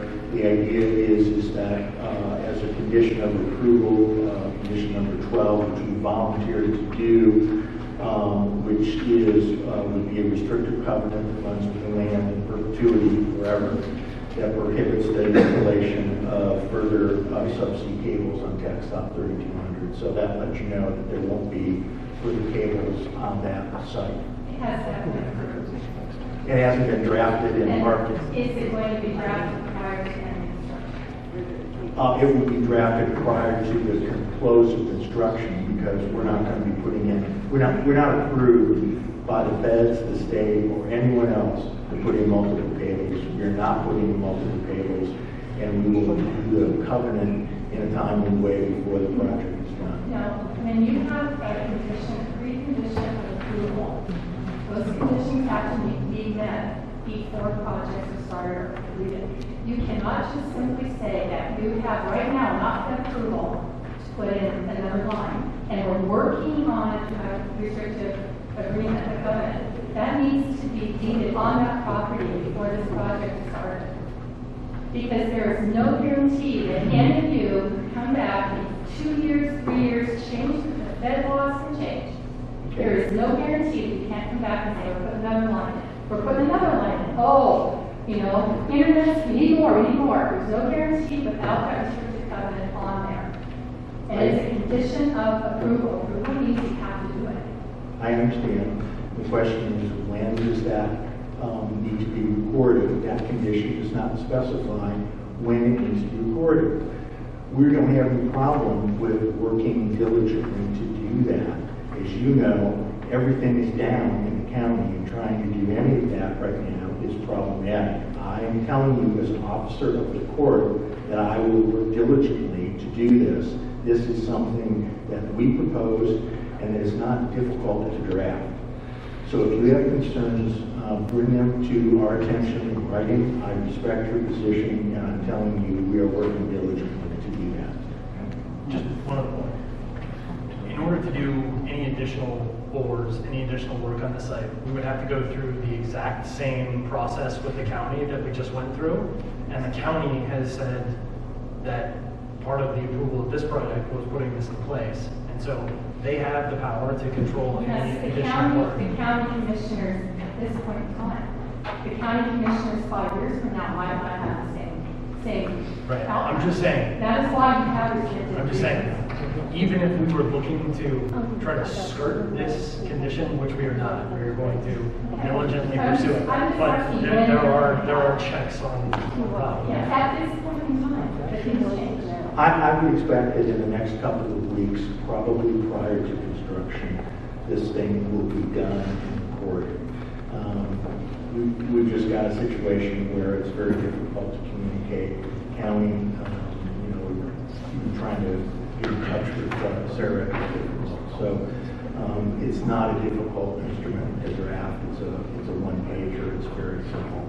So all I'm telling you is that you have my assurance that that will be done in a timely way, and I expect it in the next couple of weeks. I understand it's of concern, it's an emotional issue, but we're going to get it done, and I hear from you.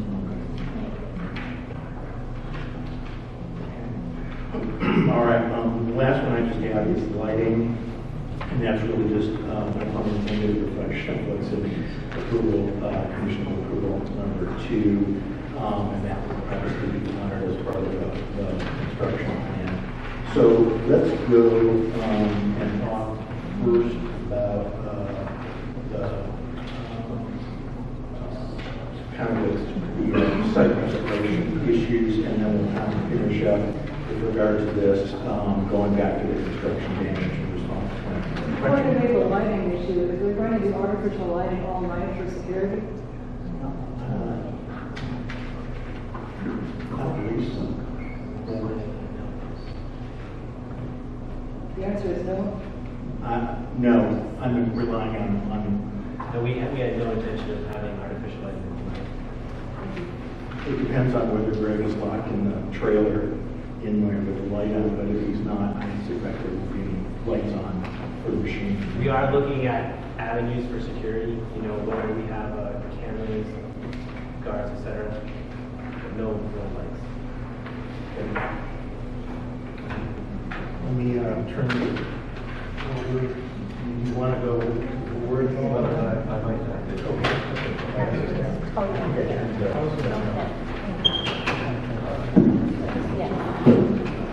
Again, Doug, Spiro Landscape, I just wanted to take a minute or two and answer any general questions you had and say a few more general things and let you know that I'll be available after this meeting to talk specific things and get input from you. I wanted to say again that our intent is to respect the ecosystems that are existing there now. And again, we're going to try to stabilize first, and then we'll protect the existing plants, what we can, stabilize the ground, and then start the restoration of the land. And we look to do some enhancements too. And that's where, right now, I'd like to get input from you to get a sense of what you would like. In some ways, the enhancement we'd like to do is keep trees down from blocking your views in certain locations, view of the ocean, but do screening along Sand Lake Road and perhaps along the boundary between our lot and your lots, where it's appropriate. So you get that sense of separation. The other enhancements is to remove noxious weeds, there's Scotch broom, blackberry and stuff in there. And then there's also a lot of hazard trees and branches that are existing there now. And our intention is to do selective pruning on those to get rid of the hazards that are there, on some of the sickly pines and what have you. Besides, our current intent is to restore what is there now. Phil mentioned it's going to be exactly the way it was. It's not going to be exactly the way it is, Phil. Don't promise. But we are heading in that direction. But the community and neighbors might have other ideas, so I'd like to get those. And basically, we're trying to put it back to what it is now, and restrict visibility and access from Sand Lake. Yes? Is it possible for you to come on site and meet with us? I'd gladly meet with you, and if we could get a group together, and if it would be sunny, it would be nice. I got it in, you guys.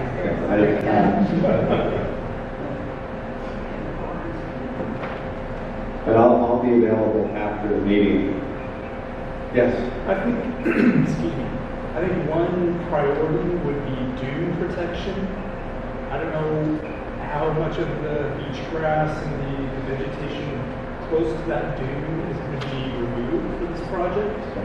But I've noticed this year, I don't know if anybody, I've only been familiar with this beach for about 2 years, it feels like we've had more erosion this past year and a half of the beach grass, and I don't think that there's any riprap on that 3200. And so I think whatever you can do with replanting to protect the dune, I think is a priority. I'll take a look at that, and as I mentioned earlier, the good news is the area we're disturbing is not on that dune and in that most sensitive and difficult to revegetate area. But I'll take a look and see if there's any plantings that can happen there to help stabilize. The other thing I would just mention there, the lawyers in the room, is as you get into the beach, the dune complex, you start getting into, even though there's now, you start getting into the Pool 17 dune complex. So you probably want to avoid doing things to the dune that are not required as part of that project. So we'll have to look at what you might be able to do without getting into Goal 17. Goal 17 is basically a statewide planning goal that gets translated into comprehensive plan goal at a Tooele County level, and then a set of regulations that are implemented in the county's zoning code to protect that. So we just want to be sensitive to the regulatory environment. So what you're saying is that you will not remove any vegetation on the dune. That's what you're saying? Yeah. Okay, all right. Yeah, there's not going to be any clearing or any of that activity as you get into the dune comp. It's going to be on the east side, the mountain side. Okay, all right.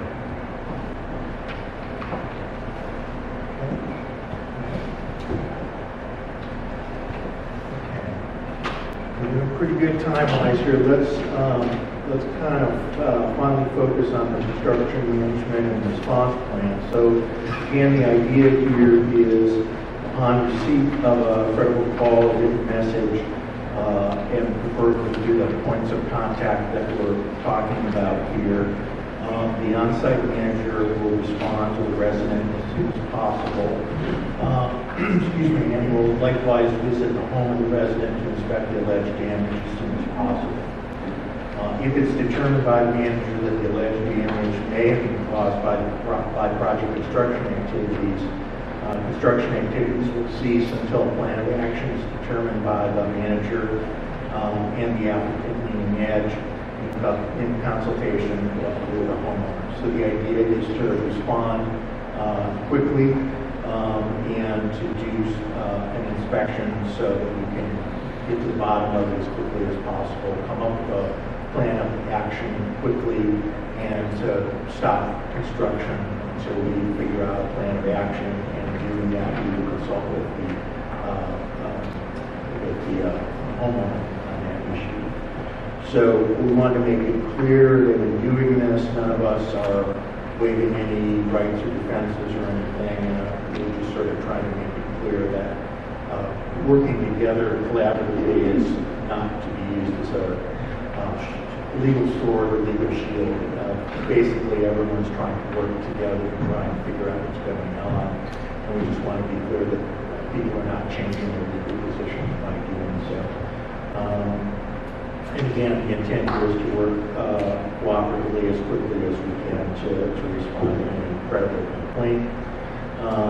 And we know finally that project manager will be monitoring on-site noise, vibration, and dust, if anything, in this weather, to ensure that construction impacts are minimized. So we're not just going to be drilling without having some sense of what impact that's causing.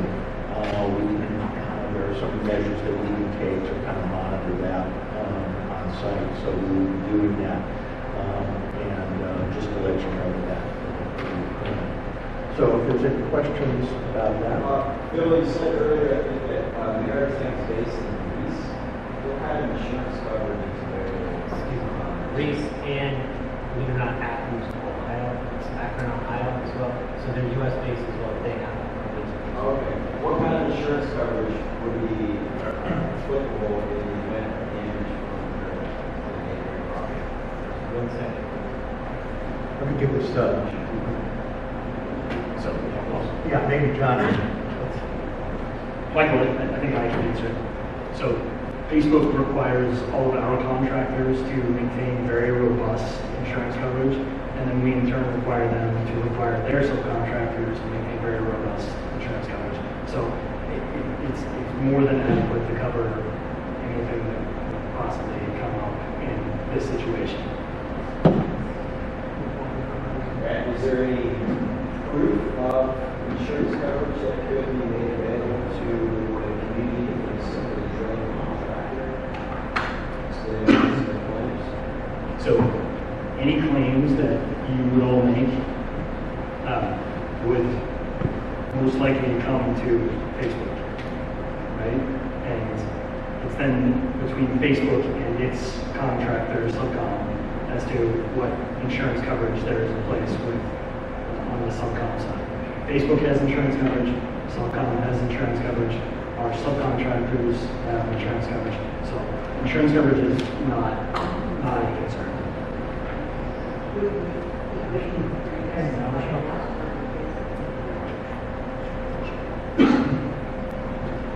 I mean, it's impossible to say exactly how it would all come down, but we are not looking to run away from our responsibilities.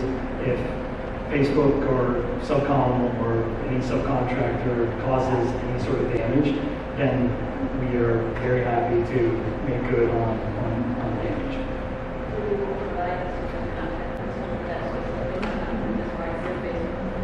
I would say at that point you would likely be talking to Mr. Grillo here, but yeah, any of these contacts that we've provided about damage to any of the homes, yeah, we will respond very quickly.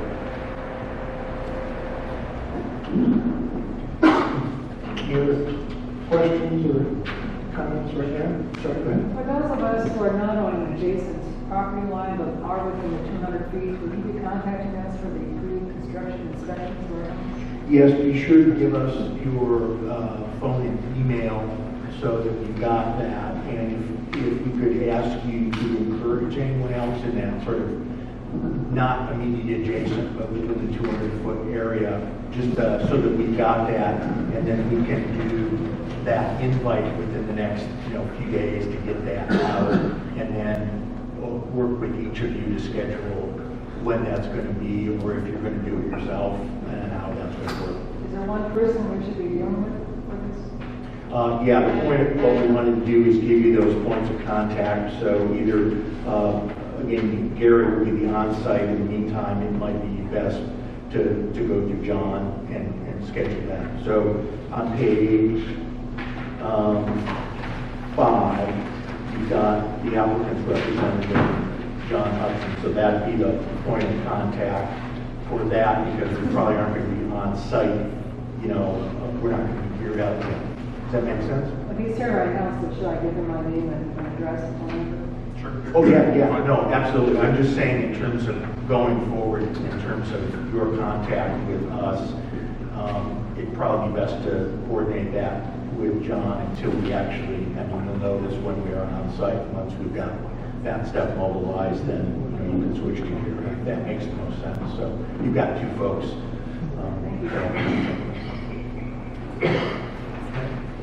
All right. And let's see. The last thing that I want to do is let you hear a little bit from Wave. Our representative from Wave is here. I think that you've seen the letter that was distributed from Wave back in January 9th. And if not, I will circulate some of these around so you can see them. And then I'll turn it over to Wave to talk to you a little bit about what they have in mind to the extent this project goes forward. Okay?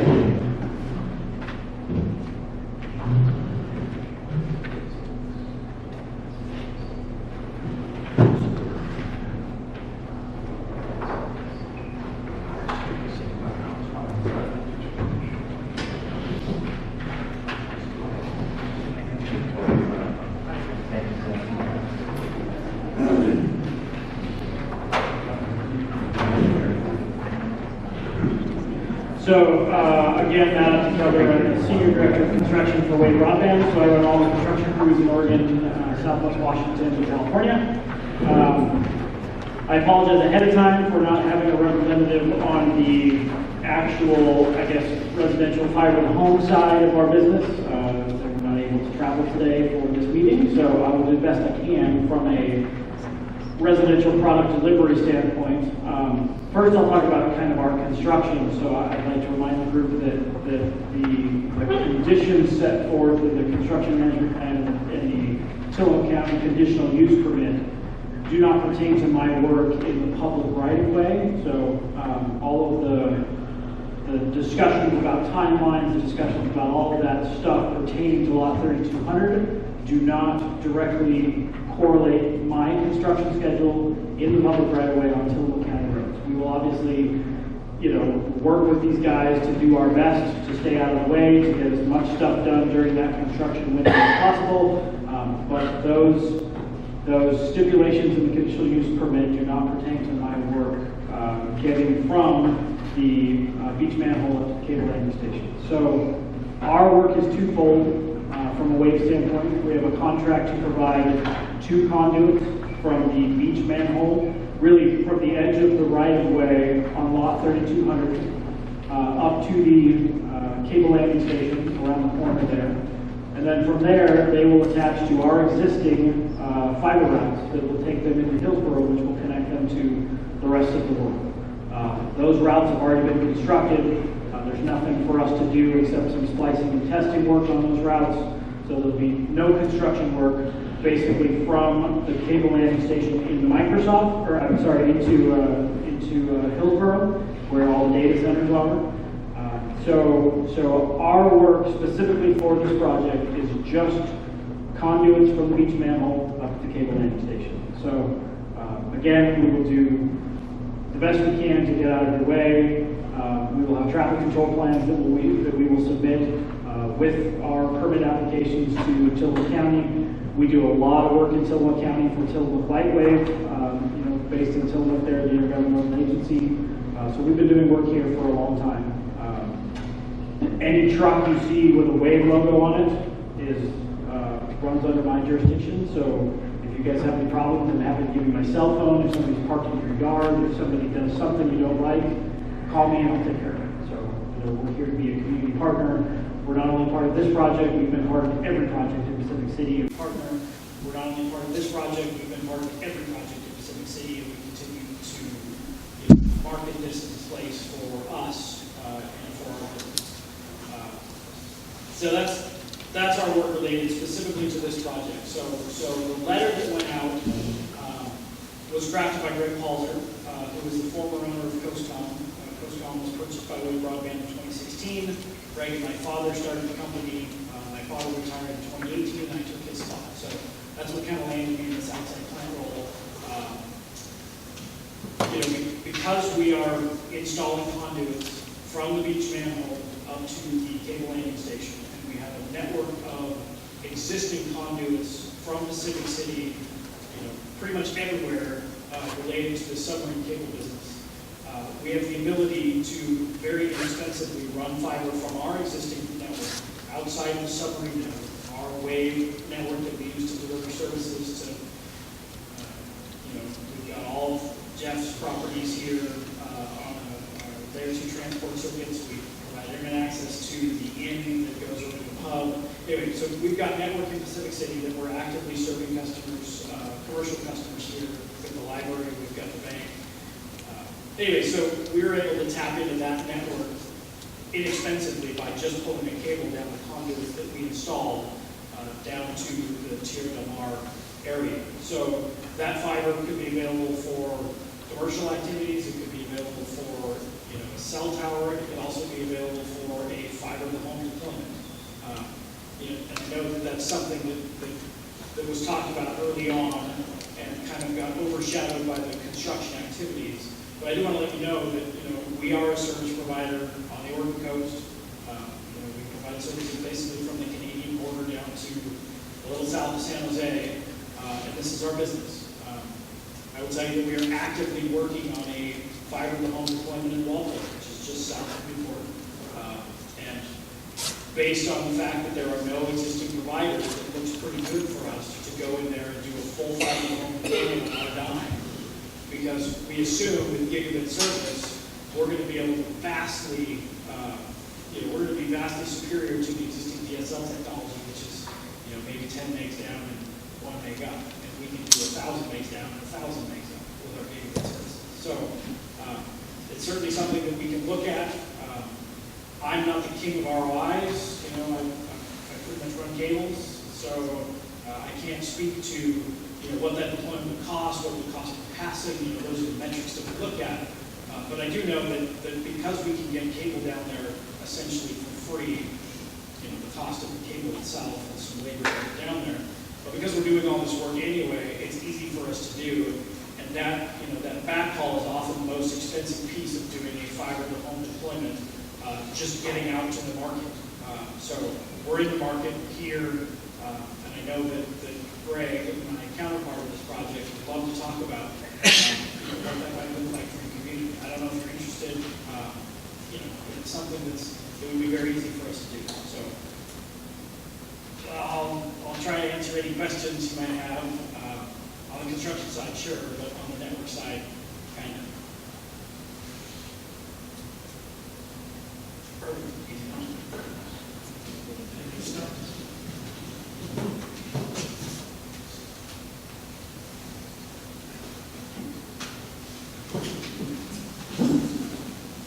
Okay, so I would encourage you to get a hold of Greg.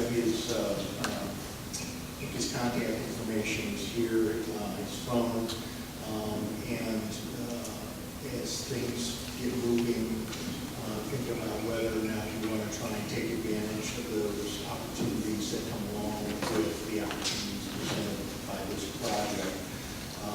As Ann was saying, the biggest cost here is getting at fiber into Sand Lake Road, and so the opportunities that you have to really upgrade. I know that others of you, like me, I don't necessarily know gigabyte from a nanobyte. I know how many watts my amplifier produces for my guitar, but I don't know much about megabytes. But I do know that this is a very good service, and I'm certain that it would be an upgrade of the service that we have both now and going forward. So with that, I just want to leave you with that encouragement. The other thing is going back to page 2 of 5 in the main document here. I would encourage you to get your written input to us on before February 12th. The earlier the better. We will then turn around and put together a final construction management plan with all the exhibits in there, taking your comments into consideration. Also, I would highly encourage the immediate neighbors, especially to work with Doug ASAP to figure out how best to deal with the edge treatments, I'll call them, to the lot, so we can deal with those issues. Michael, I'll talk with you about how that condition of approval reads in the final order with regard to the height of the sound wall overall, so that we can be clear on that. We obviously don't want to do something that's not consistent with the condition of approval. So, get your comments in, talk to Wave. I'll stay in touch with Michael on those issues. Any other last questions? There is probably cake left, a piece to go home. Coffee, you're on your own. Appreciate you coming and joining us for a couple hours, and we pretty much stayed on time for about 10 minutes. Okay.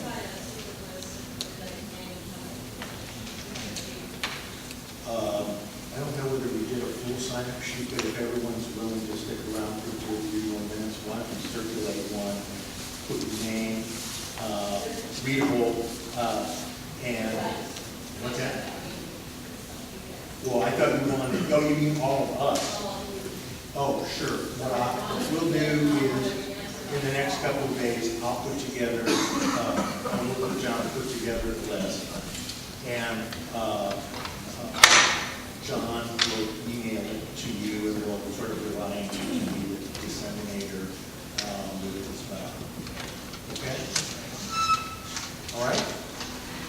Meeting adjourned. Thank you very much.